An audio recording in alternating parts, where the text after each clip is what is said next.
गीता में अर्जुन को स्वयं भगवान कह रहे हैं कि उस परमेश्वर की शरण में जा, उसके लिए उन संतों के पास जा जो तत्वदर्शी हो। इसी प्रकार हजरत मोहम्मद को उनका अल्लाह कह रहा है कि कोई और पूर्ण परमात्मा है, उसको पाने के लिए उन तत्वदर्शी संत की तलाश कर। वो प्रभु कौन है, ये जानने के लिए कृपया अवश्य सुनिए जगत गुरु तत्वदर्शी संत रामपाल जी महाराज के अमृत वचन। ऋग्वेद मंडल नंबर 9 सूक्त नंबर 96 का मंत्र नंबर 18 एक यहाँ सिंपल सा एक शॉर्ट में देखते हैं। ऋग्वेद मंडल नंबर 9 सूक्त नंबर 96 16 में लिखा है कि हे परमात्मन, एक वेद ज्ञान दाता जो ब्रह्म बोल रहा है, हे परमात्मन, सर्वोपरि रहस्य श्रेष्ठ नाम जो आपका नाम है, तुम्हारी संज्ञा नहीं, जो तुम्हारा नाम है, आप उसका ज्ञान कराएं। उसका ज्ञान इसमें कराया है कि वो शिशु रूप धारण करके वो परमात्मा आता है। वो कबीर गिरभी कबीर वाणी द्वारा कविताओं के माध्यम से वो कबीर परमात्मा, वो कबीर अमर पुरुष, कबीर देव, इसको हम कबीर देव लिख दें, कवि। और वो कहाँ रहता, और ऊंची आवाज़ में बोल के कबीर वाणी द्वारा अपने महिमा की वाणी को आप ही उच्चारण करता है। 18वें श्लोक में ऋग्वेद मंडल नंबर 9 सूक्त 96 और मंत्र नंबर 18 96 के 18 में ये तृतीयम धाम महिष्य विराजमानो राजती, यहाँ इसका अर्थ किया इन्होंने, सोम स्वरूप परमात्मा पालन की इच्छा करता हुआ जो महान परमात्मा तृतीयम धाम, देवान और पितरान, इन दोनों से पृथक जो तीसरा मुक्ति धाम है उसमें विराजमान है, वहाँ रहता है। ये ऋग्वेद मंडल नंबर 9 सूक्त नंबर 96 के मंत्र 18 ने स्पष्ट किया। अब हम फिर आते हैं वापस 86 में। ऋग्वेद मंडल नंबर 9 सूक्त 36 मंत्र 26 में ये आपने सुन लिया कि वो परमात्मा वहाँ से चलकर आता। कहाँ से? इसमें स्पष्ट किया है कि वह जो परमात्मा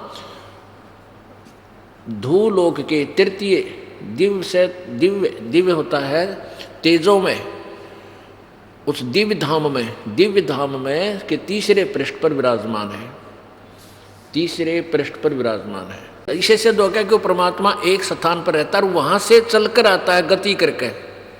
आगे देखो वो किस लिए आता है। ये ऋग्वेद मंडल नंबर 9 सूक्त नंबर 82 सूक्त 82 यानी, और इसका मंत्र 1 2 3 क्लियर करेगा। ये देखिएगा ऋग्वेद मंडल नंबर 9 सूक्त 82 यानी 82 और मंत्र नंबर 1 में, जो सर्वोत्पादक प्रभु, जो सबका को उत्पन्न करने वाला, सब ब्रह्मांडों की रचना करने वाला, प्रकाश स्वरूप यानी तेजों में सद्गुणों की वृष्टा करने वाला, पापों के हरण करने वाला है। वह राजेव माने राजा के समान, ये देखो राजा के समान दर्शनीय है, देखने योग्य है, साकार है। वेद डंडोरा पीट रहे हैं, परमात्मा मनुष्य जैसा है, राजा की तरह दर्शनीय है, देखने योग्य है। और वह पृथ्वी आदि लोकांतरों के चारों ओर शब्दमान हो रहा है। वह वर्णीय पुरुषों को यानी श्रेष्ठ भक्तों, जो श्रेष्ठ दृढ़ भक्त हैं, वह वर्णीय पुरुषों को जो दृढ़ भक्त हैं उसको पवित्र करता हुआ प्राप्त होता है। उनको मिलता है आकर के वो परमात्मा। और जिस प्रकार विद्युत स्नेह वाले स्थानों को आधार बनाकर प्राप्त होता है, जैसे इसका अर्थ है कि बिजली की तरह आकर। इसका क्या अर्थ है कि जैसे बिजली गुड कंडक्टर में ही प्रवेश होती है। अच्छे भक्त इसलिए कहा है कि वो परमात्मा उन्हीं में अपना ज्ञान प्रवेश कर सकता है जो गुड कंडक्टर हैं। ये लकड़ी के अंदर से बिजली नहीं आ सकती, पत्थर में भी नहीं आ सकती।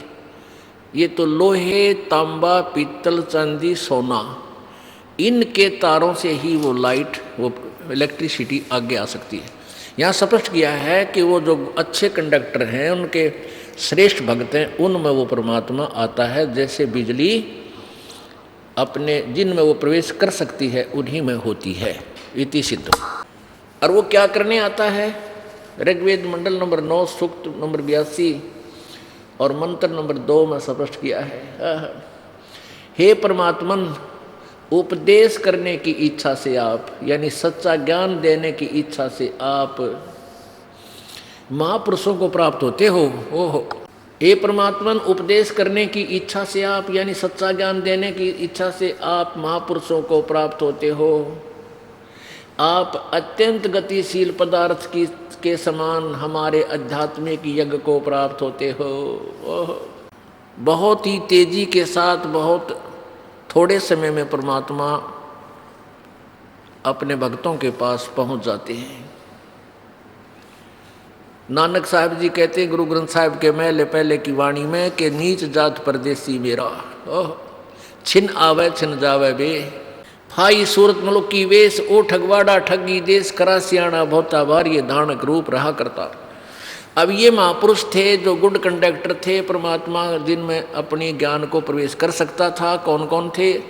आदरणीय धर्मदास साहिब जी, इस कलयुग के गिनाऊँ हूँ, कलयुग में आदरणीय धर्मदास साहिब जी, आदरणीय मुल्कदास साहिब जी, आदरणीय दादू साहिब जी, आदरणीय गरीबदास साहिब जी, आदरणीय नानक साहिब जी, आदरणीय घीसा साहिब जी, जो खेखड़ा में मेरठ जिला के में उत्तर प्रदेश में उनका स्थान है। इनको परमात्मा मिले, ये तो दास को इन लगभग आधा दर्जन महापुरुषों के बारे में जानकारी है। और समझदार के लिए थोड़ा संकेत बहुत होता है। और वही वेद बता रहे हैं कि वो परमात्मा अपने लोक से चलकर आता है, अपनी श्रेष्ठ आत्माओं को मिलता है, प्यारी आत्माओं को, जिनमें वो अपना ज्ञान प्रवेश कर सकता है और उसको वो आगे लाभ दे सकते हैं। आगे देखिएगा, ऋग्वेद मंडल नंबर 9 सूक्त 82 का मंत्र 3, 1-2 आपने पढ़ लिया। पवित्र यज्ञों में रक्षा से आप प्राप्त होते हैं और पृथ्वी आदि लोकांतरों में गति करते हुए सर्वव्यापक। अब सर्वव्यापक की तरह का जब गति करके चल रहा है वो सर्वव्यापक, तो फिर हल्ला नहीं की जरूरत है उसने, ये सर्वव्यापक नहीं है। आप माने आप, बस संस्कृत शब्द देखिएगा। आप स्वयं गतिशील होकर विराजमान होते हैं, यानी वहाँ से चलकर आप आते हो। ये कंसेप्ट क्लियर हुआ। परमात्मा साकार है, शरीर है, मनुष्य जैसा है, राजा की तरह वो सबका कंट्रोलर और देखने योग्य है, साकार है।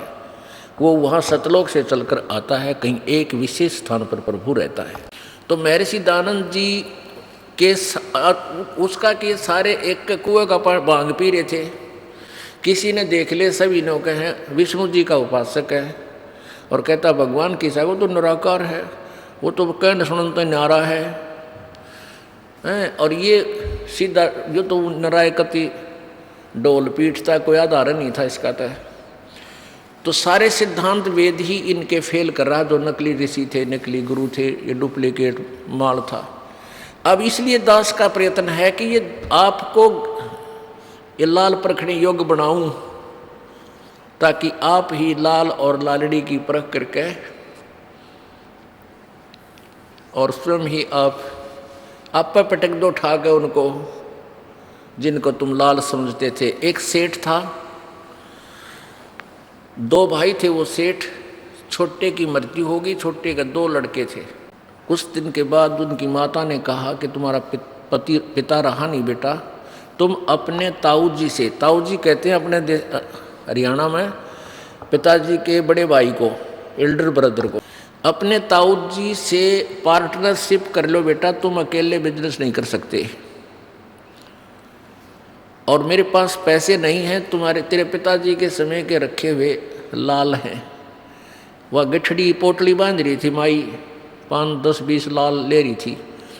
वो अपनी सोच में लाल लिए हुई थी। वो लालना की गठड़ी दे दी, ले बेटा तेरे ताऊ जी को दे दो। कहना कि पैसे नहीं हैं, लाल रख लो, और जब हमारे पास पैसे हो जाएंगे ये लाल हम छुड़वा लेंगे। अब वो दोनों बच्चे माता जी के आदेश अनुसार वहाँ पहुँच गए। अपने ताऊ जी से कहा कि ताऊ जी, मेरी माता जी ऐसे ऐसे कह रही है। तो उसका ताऊ जी बोला, ठीक है बेटा, आप मेरे ही तो बच्चे हो, भाई के बच्चे को दूसरे थोड़े होते हैं, आप कर लो बिजनेस। और इन लालों की अभी आवश्यकता नहीं है। उसने खोल कर देख लिए सेठ ने, और उल्टी गिठड़ी बांध के वापस वह गांठ बांध के वापस दे दी। तेरी माँ ने कह दो बेटा, चौकस रख लेगी इसको संभाल के, अभी मेरी उधार बहुत चलती है, उधार सामान ले आवांगे और वापस आवांगे ना जब, फिर उनको लेकर आप फिर ले आएंगे, यहाँ ले चलेंगे और जिसको देने हैं उसका दे देंगे। अब क्या किया कि उस सेठ जी उन दोनों बच्चों को, अपने भतीजों को ले गया, वहाँ लालों का आदान प्रदान कराया, लाल और लालड़ी की परख करा दी। अब उन बच्चों को बड़ा ध्यान से देखा, ये लंबी कहानी है, बाकी शॉर्ट में सुनाना चाहता है दास। उन बच्चों ने लाल और लालड़ी दोनों देख ली और अच्छे तरीके से देख ली। एक सेठ ने उन पर डांट भी मार दी कि तुम ये लालड़ी, ये नहीं लालड़ी, झूठ बोलते हो, लाल ऐसा होता है। तो उन बच्चों के वो लाल और लालड़ी की बहुत अच्छी तरह परख होगी। वापस आ गए अपने घर पे, बहुत सा सामान ले आए। तो उस ताऊ जी ने कहा कि बेटा जाओ, तेरी माँ से वो लाल ले आओ और उधार सुधार गणी होगी तो किसी के गिरुआ रख लेंगे, चलेंगे जब ले चलेंगे उसको। वो दोनों बच्चे भागे भागे गए अपनी माँ के पास और कहा, माँ बोली बेटा आगे तुम आओ, भोजन पालो, रोटी खाओ। नो बोले रोटी पाछे खावांगे हम, पहले वो लाल दे, ताऊ जी पे बहुत ज़्यादा कर्ज हो गया है और वो लाल दे कहाँ रखे हैं, ताऊ जी को देकर आते हैं। तो उन बच्चों ने सोचा, माँ लाई ठा के ले बेटा, नो के नो रखे हैं। बच्चों ने सोचा भाई देखते ला खोल कर, लाल है लालड़ी क्यों, परख करने जोगे हो चुके थे वो बच्चे पर। अब वो स्वयं पारखू हो गए थे। जो ही उन दोनों भाइयों ने गिठड़ी खोल कर देखी तो वो तो लालड़ी थी, लाल नहीं थे। अपनी माँ से कहने लगे, माँ आप तो बिल्कुल भोली हो, आपको पता नहीं।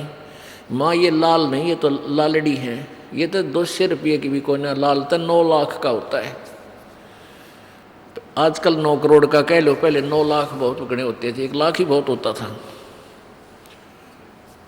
उनको वही पटक कर दोनों बच्चे ताऊ जी के पास गए और कहने लगे, ताऊ जी मेरी माँ ना बोली वाली है, सीधी सादी, उसको पता को नहीं।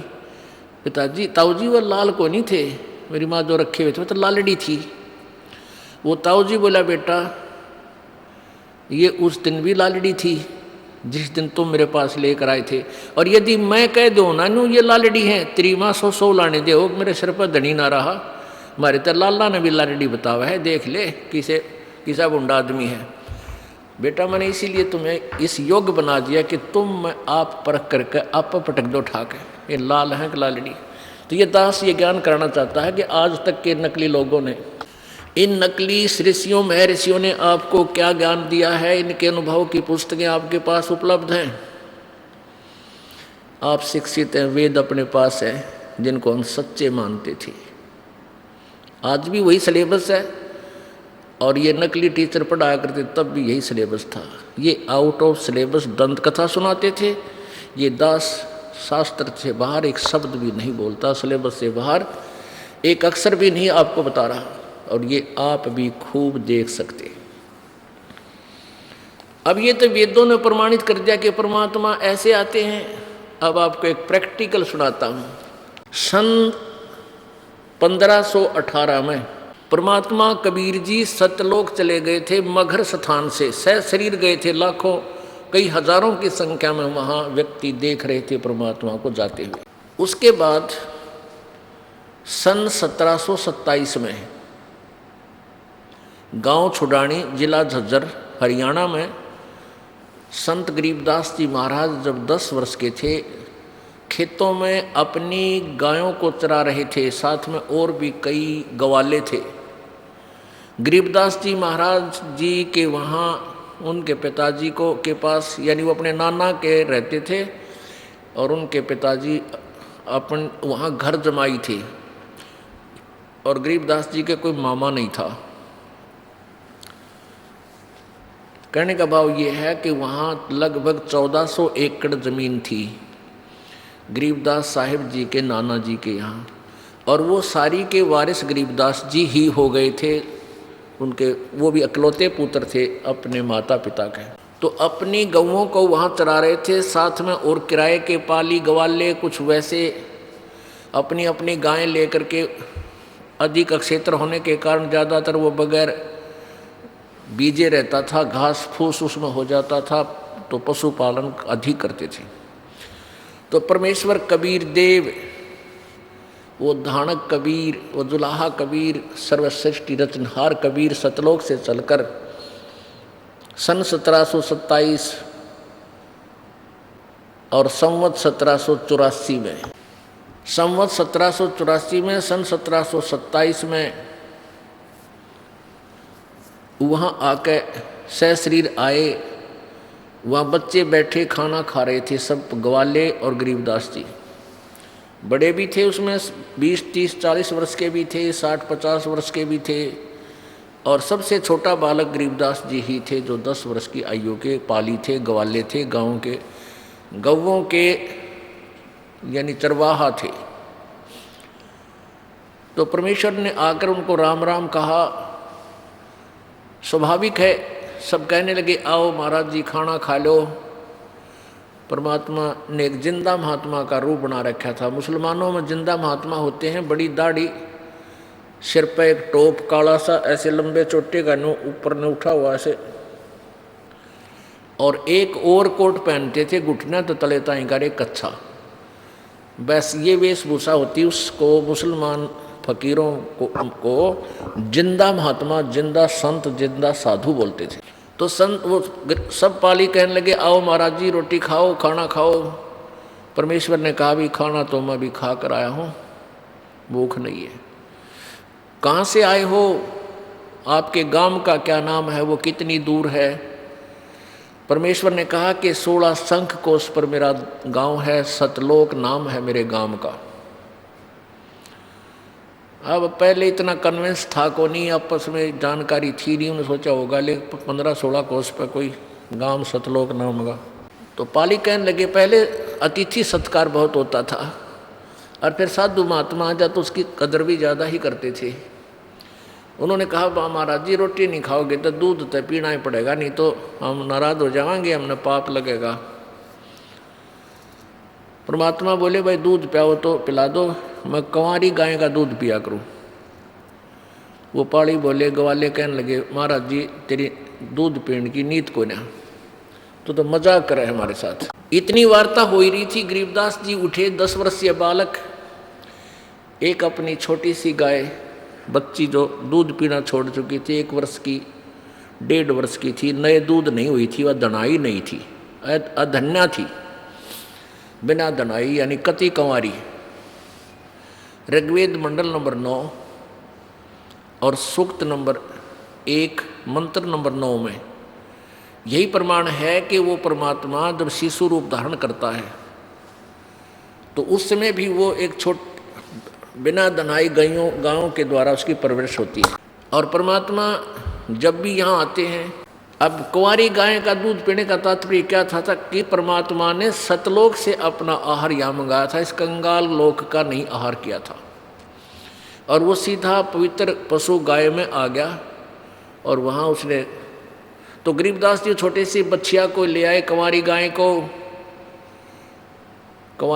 को और लाकर वहाँ खड़ी कर दी। कहने लगे महाराज इसका बच्चा तो है नहीं। गरीबदास जी बोले दूध कैसे देगी या? परमात्मा बोले भाई ये जो तुम्हारा पात्र है ना, एक जो पानी पीने का एक नारा रखा करते, मिट्टी का पात्र है, कई ये लस्सी ले जाते थे, उस तो भी एक छोटा सा होता था जिसमें 8-10 किलो 5-7 किलो दोनों जल आ जाता था। कहने लगे इसने साफ कर लो। ने बोले जी ये पानी वाला साफ है, उठा कर नीचे, कहना इसके नीचे रखो, गाय के लेवटी के नीचे। उसने थनों के नीचे गरीबदास जी ने पकड़ दिया। कबीर परमेश्वर ने उस बच्ची के गाय की बच्चिया के कमर पर हाथ मार दिया, आशीर्वाद टाइप थपकी मारी, लंबे लंबे सतन हो गए और दूध अपने आप दार बन गई, और वो पात्र भरते ही अपने आप दूध बंद हो गया। अब गरीबदास जी लेकर उस पात्र को उस छोटे से मटके ने, बरोले ने, हमारा कहीं बरोला का करें इसमें रोहतक जिले में, बरोला छोटा सा पात्र होता तो 5-4-8 किलो 5-7 किलो का होता। तो उस पात्र को लेकर के, मटके को, घड़े को लेकर के गरीब कबीर साहब के पास आए कि ले बाबा जी दूध पी ले। परमात्मा ने आधा दूध पिया, आधा दूध पीकर कहा ले बालको तुम भी पी लो ग्वालो, ये अमर प्रसाद है। वह दूसरे पाड़ी जो कहने लगे हम ना पिवा, यो पाप का दूध बिना ब्याई गां का काट दिया करा के जादू जंत्र कराया तो हम ना पिवा, उठ कर चले गए। गरीबदास जी बालक थे, उन्होंने पी लिया। अब आपने सुना है ना, काग वाला का असर ना हो, कोई लाले बच्चा का असर होया करे। तो गरीबदास जी से परमात्मा ने ज्ञान चर्चा की, काफ़ी चर्चा हुई। फिर गरीबदास जी ने कहा प्रभु आपका वो लोक दिखा दो जहाँ से हम आए थे। और सृष्टि इतना सुनाई, एक बार देख लूँ ना, फिर मैं नहीं मान्या करता किसी की।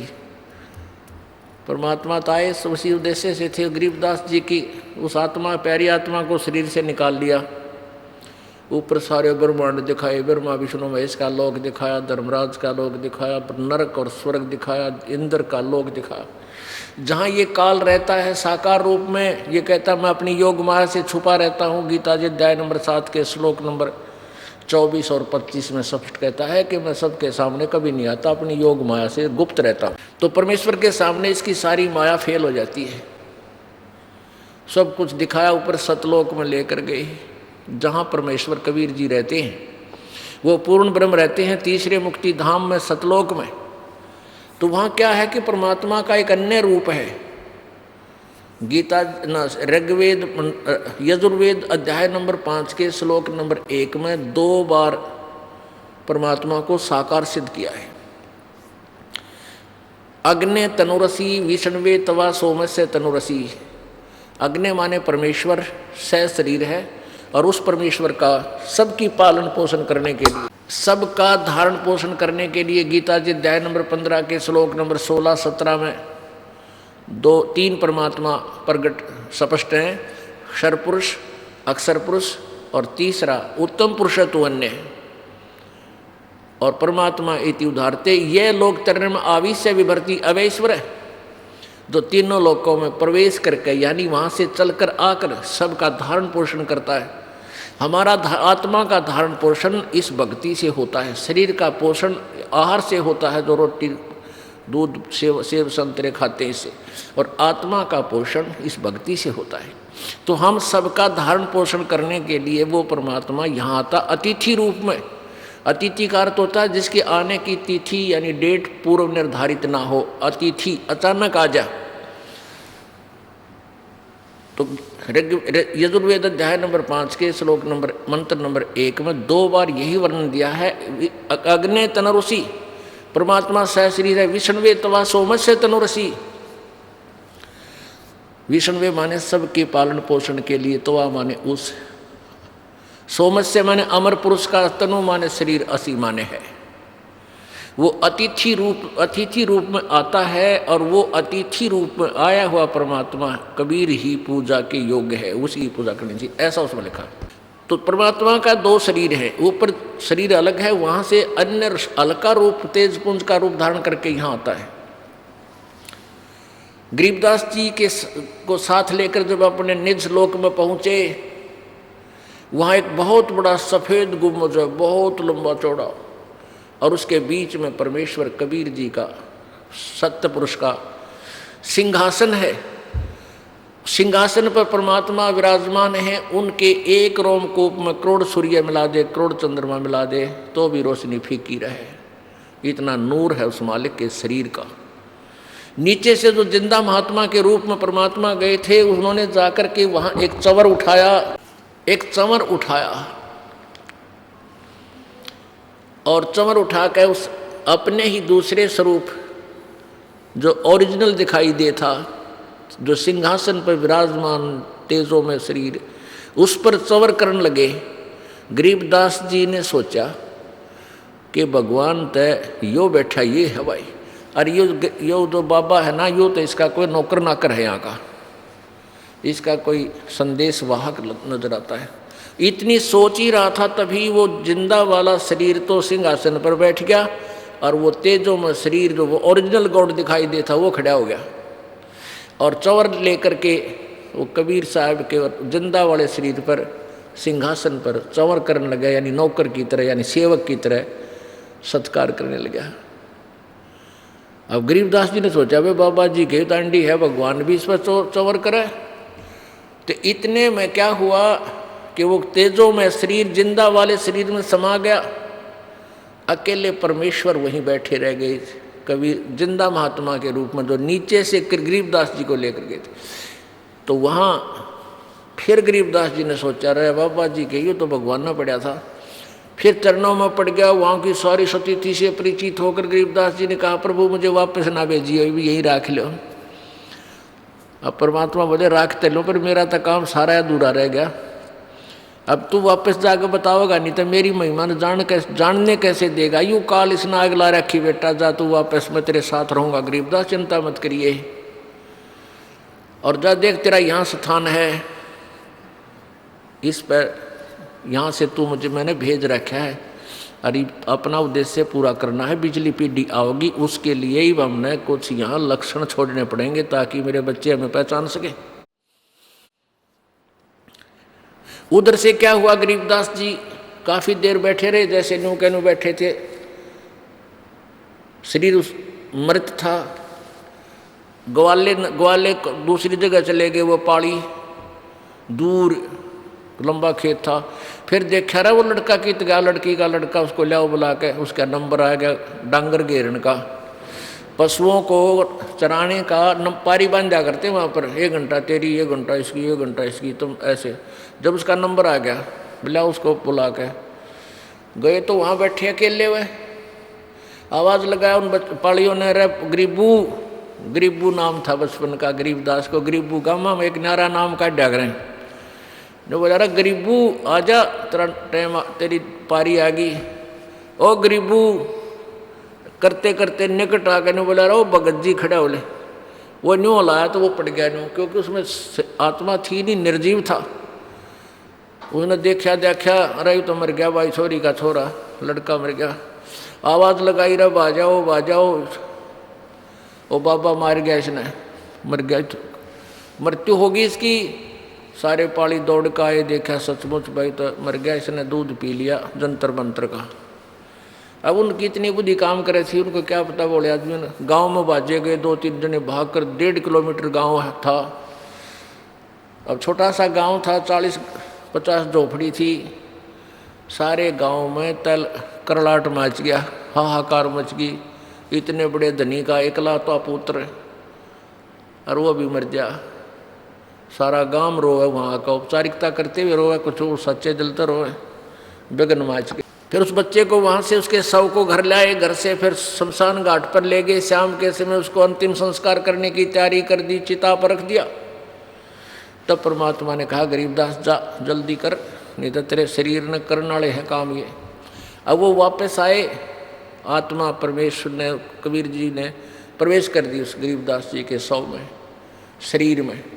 तो वहीं एकदम उठ खड़े हुए, जो रस्से बांध रखे थे उस अर्थी का ऊपर का, हुआ भी टूट गया पे। और फिर ये वाणी बोलने लग गए, जो आँखों देखी, जो परमात्मा ने उनके अंदर फीड कर दी थी गरीबदास जी में, अपनी महिमा की वाणी कबीर साहब ने गरीबदास जी के अंदर फीड कर दी थी। फिर गरीबदास जी ने एज ए टेप रिकॉर्डर बनो क्यों न बोली। फिर एक दादू पंथी महात्मा, 3 वर्ष तक वो बच्चा ऐसे ही बोलता रहा। गांव वाले कहने लगे तो बावड़ा हो गया, और बावड़िया कहने लग गए उसने पागल, मेंटल। गरीबदास को भी बावड़ा बताया कि कर ले इस दुनिया शैणी का। इन क्या कहेगा बेरा नहीं, और संतान पागल बतावें। अकल अलूणे दीखते ये सर्व अकल के मूल, सदा रटे हरि नाम को ये झूले अनहद झूले। एक दादू पंथी गोपाल दास नाम का एक भक्त आया, वो संतों की वाणी से परिचित था, संत बना हुआ था, घर छोड़ के, बाल बच्चेदार था, चौथे आश्रम में 60 साल से ऊपर उम्र थी उसकी। तो उसमें उस गोपाल दास आकर के छुडानी गांव में एक भगत के यहाँ रुकता था, उसका श्रद्धालु था। तो उसने उस गोपाल दास के सामने प्रार्थना की कि महाराज जी, हमारे एक किसान जमींदार का लड़का, हमारी छोरी का छोरा गराय में है, और उसको एक संत ने कुंवारी गाय का दूध प्या दिया निकाल के, और संत की विद्या ने संत ही डाइल्यूट कर सकता है, डिलीट कर सकता है, तो आप दया करो। गोपाल दास भी भूत काटन के जड़े जुड़े जाने था, उसने क्या लिया बुला के तो गरीबदास जी को ले आए। 13 वर्ष के बालक थे, 3 वर्ष बाद की बात है, और उनके नाना जी, पिताजी और भी कई बुजुर्ग आ गए। तो गोपाल दास जी ने पूछा कि बेटा तुझे कौन मिला था, कौन था जिसने तेरा नाश श्री ऐसे बालक को बर्बाद कर दिया। गरीबदास जी बोले महाराज जी बर्बाद नहीं, मुझे तो आबाद कर दिया। अलल पंख अनुरागे है सुन मंडल रे थीरी, दास गरीब उधारिया सतगुरु मिले कबीर। अलल पंख अनुराग है और सुन मंडल रे थीर, वहाँ सतलोक में रहता है वो सथाई रूप में, थीर माने सथाई, और गरीबदास का उद्धार कर दिया मैंने सतगुरु मिले कबीर। हम सुल्तानी नानक तारे दादू को उपदेश दिया, जात दुलाहा भेद न पाया, वो काशी मैं कबीर हुआ। अब गोपाल दास कहने लगा रहे बोले लोगो तुम इसने बावड़ा कहते हो, बावड़े तुम हो, ये तो महापुरुष, ये तो महान संत है भाई, इनको तो कोई भगवान मिला कहे। तब गरीबदास जी से कहा महाराज जी ये वाणी लिखवा दो। तो गरीबदास जी ने कहा बस सारी लखा तो लिखवाऊँ, कदे बीच में छोड़ कर भाजा लाला जी। वो बाणिये के घर का से शरीर था उस गोपाल दास का, तो थोड़ी बहुत उर्दू जाना था, तो उन्होंने फिर इसको लिपिबद्ध किया, हिंदी भी थोड़ी सी जाना था। 6 महीने तक गरीबदास जी बोलते रहे, वो लिखते रहे, तब ये लिपिबद्ध किया। एक समय गरीबदास जी जो 25, 26 या 30, 40 वर्ष के हो चुके थे, उनके शिष्य काफ़ी हो गए थे, इधर उधर जाते थे, जनता को समझाते थे। एक संत, एक भक्त, उनका भक्त लुधियाना के पास एक वासियर गांव है, पिंड, उसके बाहर जंगल में सरोवर के पास, एक तालाब के पास, वहाँ स्नान करके और सुबह के नित्यनेम करे था, ब्रह्म वेदी पढ़ रहा था, हाथ से लिखी हुई।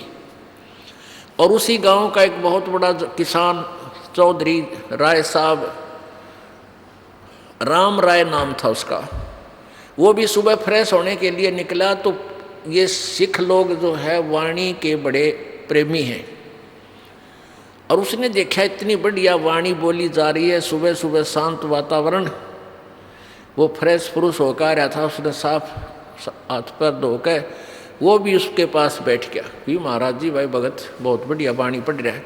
जब उसने अपना नित्यनेम कर लिया तब उस राम राय ने पूछा कि भाई महाराज जी ये वाणी गुरु ग्रंथ साहिब की तो नहीं है, ये किस महात्मा की है, बहुत प्यारी, आत्मा को खींचे है या तो खिंचाव करती है।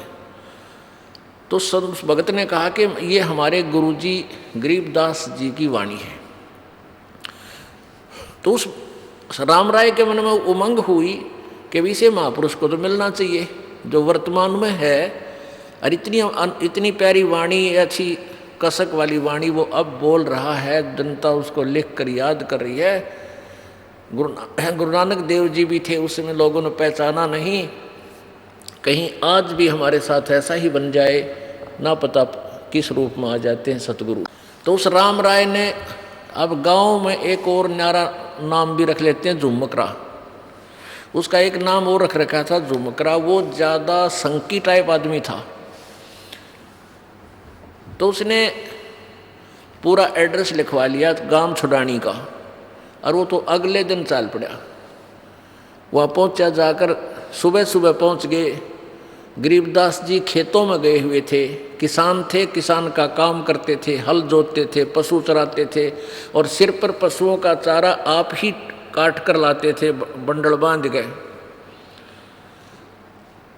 तो 11 बजे तक वो वापस आ जाते थे, फिर उस बैठकर भगत बैठते थे, उनको चर्चा कराते थे, सुनाते थे। तो गरीबदास जी खेतों में गए हुए थे, उनके आने की इंतजार में गरीबदास जी के ही दरवाजे में बहुत बड़ी वहाँ पौड़ी थी, एक बड़ा सा हॉल था, उसमें भक्त इंतजार कर रहे थे 5-7। तो वहाँ किसी से पूछा कि भाई गरीबदास महाराज का घर कौन सा है? तो किसी ने बता दिया कि वो सामने चला जा भाई, महाराज मुरुद तो ना है पर वो गरीबदास का घर ये है। गांव वाले नहीं मानने थे उनको विशेष रूप से, क्योंकि वो अपना सिंपल जो वेशभूषा हरियाणा की होती है ना, धोती और कुर्ता, ऐसे रहते थे। और राम राय जब पहुँचे उसमें उनके घर पे, तो भगत बैठे थे, उन्हें कहा आओ भाई सरदार जी आ जाओ बैठो, कैसे आना हुआ? कहने लगा भाई मैं महाराज गरीबदास जी से मिलने आया हूँ। तो उन्होंने कहा कि वो अभी आ जाते हैं, घूमने गए हैं बाहर खेतों में, आ जाते हैं, बैठ जाओ, खाना खा लो। उन्होंने बोला भाई खाना पीछे खाऊंगा, पहले मैं महाराज जी के दर्शन करूंगा, मैं तो आया इस उद्देश्य से हूँ। उन्होंने बता दिया इस साइड में खेतों में गए हैं, इस रास्ते चले जाना। वो चल पड़ा अकेला ही।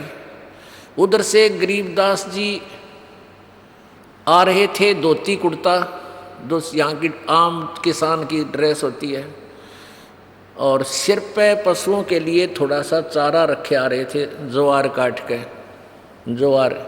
अब उस राम राय जी ने पूछा उस को एक जनसाधारण जानकर के भाई चौधरी साहब मैंने महाराज गरीबदास जी से मिलना है, और बताया वो इधर घूमने आए हैं, आपने देखा कहीं आसपास हो? अब गरीबदास जी ने तो पता था अंतर्यामी थे वो, तो उनको ये मालूम था कि यदि मैंने यूँ कह दिया कि मैं हूँ गरीबदास महाराज, तो सरदार जी यहीं से वापस चला जाएगा, मेरी एक नहीं सुनेगा। क्योंकि उसने संत की वेशभूषा ड्रेस कैसी सोच रखी थी, वह बड़ी बड़ी दाढ़ी होगी, सिर पर केस होंगे, हाथ में चिमटा ले रखा होगा, राख रम मसल रखी होगी, शरीर का ऊपर एक लंगोट में होगा, लाल आँख कर रखी होंगी, मुँह या कति लाल कपड़े पहन रहा होगा। उसने इस दृष्टिकोण से अपना इमेजिन बना रखा था कि महाराज ही छापा होगा, और परमात्मा अंतर्यामी थे।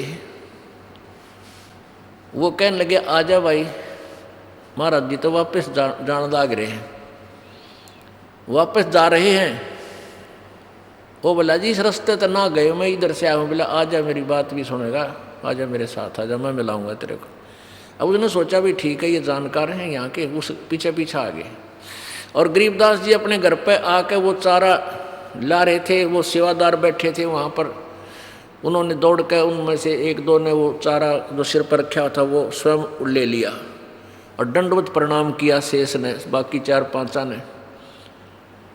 अब वो सरदार जी खड़ा खड़ा देख रहा है भाई यूँ के हुआ इस किसान ने, ये आदमी क्यों प्रणाम कर रहे हैं। एक से पूछा रहा यू कौन है भाई, ये कौन है? तो वो कहने लगे ये महाराज गरीबदास है। अब उस राम राय ने सोचा ले तेरा गजब हो, ये यू महाराज पाया, और 200 किलोमीटर चल कर यू महाराज पाया, ईसा महाराज हो रहे। इस तरह ईसा तो मैं हूँ, मेरा भी 200-250 एकड़ जमीन है, इसका थोड़ी ज़्यादा होगी। अब गरीबदास जी तो अंतर्यामी थे कि कहते वो सरदार जी खिसक ना जा। अपने भक्तों को बोला भाई मैं नहाऊंगा, पानी डाल दो। एक भक्त ने पानी डाल दिया, बैठ गया पाटड़े पे, सरदार जी ने दूर बैठ गया थोड़ी दूरी पे, और उन भक्तों को कह दिया जा तू भाई बैलों को पानी प्याला, फिर बैठेंगे चर्चा करेंगे, आप जाओ फलाना काम कराओ, आप उनको बुला लाओ, फिर बैठेंगे यहाँ चर्चा करेंगे। वो 5-4 थे, सारे इधर उधर भेज दिए। अब गरीबदास जी ने जब स्नान कर लिया, एक धोती बांधते हैं हरियाणा में वो, अब उसी को तो बांधते, और उस समय तो एक बेल्ट बनाया करे, न्यू बेल्ट, उससे का एक सिरा मोड़ तोड़ का बेल्ट बनाया करे, धोती के ऊपर का बांधते हैं। तो गरीबदास जी ने कहा कि भाई झुमकरा इधर आइए। अब राम राय नाम बताया था उसने कि मेरा राम राय नाम है। झुमकरा वो गांव में तो कहा करते थे पर कोई परिचित नहीं था। और दूसरा उसके विचार ऐसे थे, डगमग हो रहा था उस समय कि चलूँ कि उठूँ, अड़ क्यों बैठ गया, कह चलता हूँ। फिर सोचा 2 बातें कर लियो महाराज कहे इसने। तो ऐसे उसका मन डामाडोल था, झूम रहा था। तो गरीबदास जी ने उस दृष्टिकोण से भी कहा, रे झूमक राय एक बार आइए भाई, मेरे हाथ का चोट लाग गई उंगली के, और यह बेल्ट ना बंधती, वो धोती का एक सिरा इतना लंबा कर लिया करें, उसके चारों तरफ बांधा था, ले गांठ लाइए भाई इसके। अब राम राय ने अब जैसे वो धोती को ऐसे बना लेते हैं,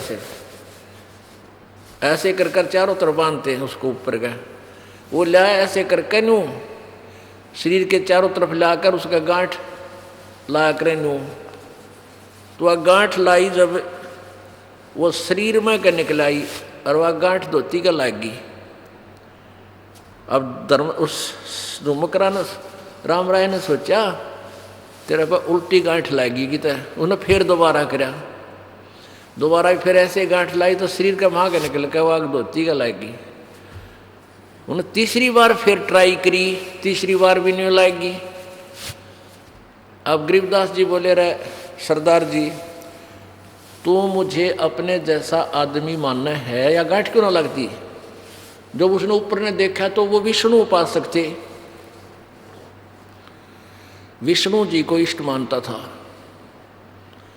ऊपर ने देखा तो विष्णु रूप बन रहा गरीबदास जी का, हाथ में चारों हाथ शंख चक्र गदा पद्म और विष्णु और चक्र घूमे ऊपर के। अब देख कर चौधरी और सरदार जी चरणा में गिर गया राम राय, हे भगवान आप तो सचमुच विष्णु अवतार आए हो। अब परमात्मा कहें जागी रही भावना जैसी, उसने उसी मूर्त दिखाई देती है प्रभु की। फिर उन्होंने वो रूप समेट लिया और बैठ के आज अब चर्चा करेंगे बेटा, अब तू सुन लेगा मेरी बात ने, ना मन ने तो तू बड़ी बूझ मान रहा था, इसलिए थोड़ा सा यो चमत्कार तुझे दिखाना पड़ा। फिर पूरी कहानी बताई, सारी सृष्टि रचना सुनाई। तब राम राय ने कहा, हे भगवान, उस झुमकरा ने कहा कि प्रभु ये ज्ञान तो आज तक हमारे को किसी ने बताया है कोई नहीं, ओए होए ऐसा निर्मल ज्ञान। तब गरीबदास जी ने कहा कि भाई तत्व भेद कोई ना कहे रे झुमकरा, ये पैसे ऊपर ना सुनो रे झुमकरा। तत्व भेद किसी के पास नहीं है, ये तो जनता ने इकट्ठी करके पैसे इकट्ठे करते हैं, प्रभुता के भूखे हैं। कोटों मध्य कोई नहीं रे झुमकरा, अरबों में कोई गर्क सुनो रे झुमकरा। करोड़ संतों में कोई भी इस तत्व भेद को बताने वाला नहीं, इतने अरब संतों में, अरब मार्गदर्शकों में एक मिलेगा गर्क। गर्क मीन कंप्लीट, जिसके पास ज्ञान भी है समाधान भी है। यानी इस कबीर साहब के ज्ञान को सुनकर आम आदमी यानी ज्ञानी बन सकता है। अब तो नहीं बन पाओगा क्योंकि हम ऐसा कंडम कर देंगे, को पनप ही नहीं सकता। पनपेगा तो जनता स्वीकार नहीं करेगी, क्योंकि वो ज्ञान ऐसा है। 1-2 दुष्ट आत्मा इस दास से उपदेश प्राप्त थे, 3 मंत्र प्राप्त किए, चापलूसी करके खूब सेवा करते थे। अब वो एक आधी जगह जाकर गीता अपनी रोजी रोटी खातिर स्वयं नाम देने लगे। उनका पूरा विवरण इस दास ने भक्ति और भगवान नामक पुस्तक में लिखा है। भक्तजन उसको खूब पढ़ते हैं और उनसे सावधान रहेंगे। अब जैसे एक अपॉइंटमेंट लेटर होता है बच्चे का, उसमें 4 लाइन होती हैं, you are hereby appointed for the post of such and such, your salary will be such and such.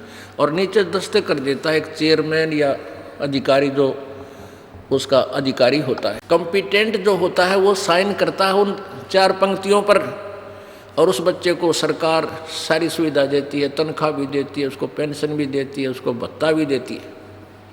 और वही 4 लाइन लिख के कोई मेरे कैसा अपने दस्तखत कर दे और बांट दे अपॉइंटमेंट, वो व्यर्थ है, उसको कोई लाभ नहीं होगा। लाइन वही है, स्टेटमेंट वही है, लेकिन यूज कति नहीं। ऐसे ही इस दास से उपदेश लेकर ही कोई लाभ प्राप्त कर सकता है, वो नकलियों का डुप्लीकेटों से नहीं। जैसे कोई डुप्लीकेट पासपोर्ट बनाता है तो वहाँ जाकर पकड़ा जाएगा, दोनों पटेंगे, बनानियाँ भी और बनवानियाँ भी। तो इसलिए हमने सावधान रहना पड़ेगा कि हम इसे नकली स्वार्थियों से भी बचें। तो क्या बताते हैं गीता जी अध्याय नंबर 7 के श्लोक नंबर 12 से लेकर 17-18 तक तीनों गुणों रजगुण ब्रह्मा सतगुण विष्णु तमगुण शिव जी की स्थिति और अपनी स्थिति यानी ब्रह्म की स्थिति क्लियर की कि मेरी ब्रह्मा विष्णु महेश की साधना भी कंप्लीट नहीं है और मेरी साधना भी घटिया है, और उस वासुदेव की साधना ही सत्य है। उसी के विषय में कोई जानकारी देने वाला संत तो बड़ी मुश्किल से मिलेगा। बहुनाम जन्म गीता जी अध्याय नंबर 7 के श्लोक नंबर 19 में बहुनाम जन्मानाम अंते ज्ञानवान माम प्रपते, और वासुदेव सर्वमिति सहमात्मा सुदुर्लभ है कि बहुत जन्मों के जन्म के किसी अंत के जन्म में कोई एक आदि ज्ञानी आत्मा ब्रह्म तक की साधना मुझ तक की साधना करती है। ना तो नीचे के देवी देवता भैरव भूत बरली भीतरली गुड़गा माड़ी बेरी आड़ी और एक साड़िया या कौन सी है उसकी इन्हीं की पूजा में उलझे पुलझे रहते हैं, या फिर घना पहुँच जा देवताओं के ब्रह्मा विष्णु महेश तक पहुँचते हैं और कहते एक आधा बहुत किसी अंत के जन्म में ब्रह्म साधना करता है। और वासुदेव सर्वमिति सहमात्मा सुदुर्लभ है, ये बताने वाला कि वो वासुदेव ही पूजा के योग्य है, वो पापनाशक है, पूर्ण मोक्षदायक है, सर्व सृष्टि रचनहार है, वही उसी की पूजा करनी चाहिए, ये बताने वाला संत तब बड़ी मुश्किल से मिलेगा। कोटों मध्य कोई नहीं रह झुमकरा, अरबों में कोई गर्क सुनो राई झुमकरा। अब उन सरदार जी को राम राय जी को से जो वार्ता हुई प्रभु की वो आपको सुनाते हैं।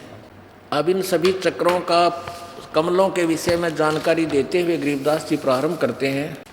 नाभि कमल में बैठिए राई झूमकरा, चल बंक नाल के नाल सुनो घाट सुनो राई झूमकरा। इला पिंगला फेरिए रे झुमकरा, उतरो ओगट घाट सुनो राई झुमकरा। सुषमणा सुरत लगाइए रे झुमकरा, खोलो बजर कपाट सुनो राई झुमकरा। अनभय मालन उतरी रे झुमकरा, फूलन सेज बिछाई सुनो राई झुमकरा।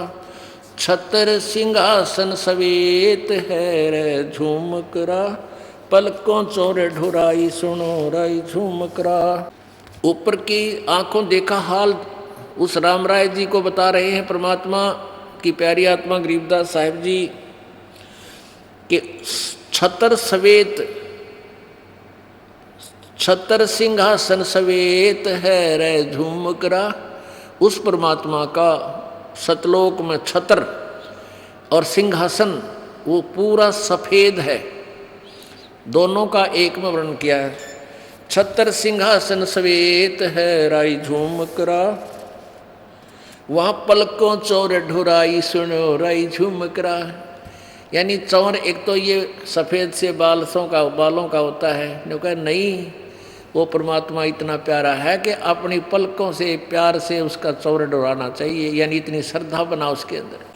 अरस देवांग ना गाँव ही रे झुमकरा, अनहद शब्द घमोड़ सुनो राई झुमकरा। और कहूँ कुछ और है रे झुमकरा, बिन देही का देव सुनो राई झुमकरा। बिन देही का देव यानी हमारे जैसा शरीर नहीं है। अकायम शुक्रम अकायम ऐसनाविरम, वो परमात्मा स्वयंभू तेज पुंज का शरीर है उस मालिक का, हमारे जैसी काया नहीं है, वो इस ऐसी देही वाला देव नहीं है। स्वर्ग रसा तल में बसे रे झुमकरा, जाकी कर ले सेव सुनो राई झुमकरा। अधर धार आगे रह रे झुमकरा, उजन तोल ना मोल सुनो राई झुमकरा। तावा मौला देखिए रे झुमकरा, रत्न जड़े चैंडोल सुनो राई झुमकरा। अब परमात्मा ने उस प्यारी आत्मा को परमेश्वर के विषय में बहुत कुछ जानकारी दी इतना समय नहीं है, बहुत सा ज्ञान आपको बताना था। अभी तक तो इसकी भूमिका बनी जो दास आपको बताना चाहा था। अब हमने सबसे पहले ये निर्णय लेना है कि कौन वो परमात्मा है और उसकी क्या साधना है उसके प्राप्त करने की। पवित्र वेदों ने प्रमाणित किया कि वो परमात्मा सतलोक से चलकर आता है अपने मुक्ति धाम तक और अपनी श्रेष्ठ आत्मा को मिलता है और उसको उपदेश देने की इच्छा से आता है, उसको ज्ञान से परिपूर्ण करता है। और ये प्रैक्टिकल आपको बताया, एक स्पष्ट उदाहरण प्रत्यक्ष के गरीबदास साहिब को छुड़ानी में जो हरियाणा के अंदर है, वहाँ खेतों में भगवान मिले आके, और उनकी जहाँ वो कबीर जी आए थे परमेश्वर जी, वहाँ आज भी एक यादगार बना रखी है। उन्होंने बना तो इसलिए रखी है कि यहाँ लोग देखना आएंगे, 2 पीसे चढ़ाओगे, अपना चढ़ावा मिलेगा। तो परमात्मा ने उसको आज तक जीवित रखना था, इन उदाहरणों को, इन स्थानों को, कि ये लालची लोग इस कारण से सुरक्षित रख ले। तो वो आज तक भी ये प्रमाण परमात्मा का प्रत्यक्ष है। तो इस प्रकार हम परमात्मा को पहचान कर उसकी प्राप्ति करेंगे। बोलो सतगुरुदेव की जय।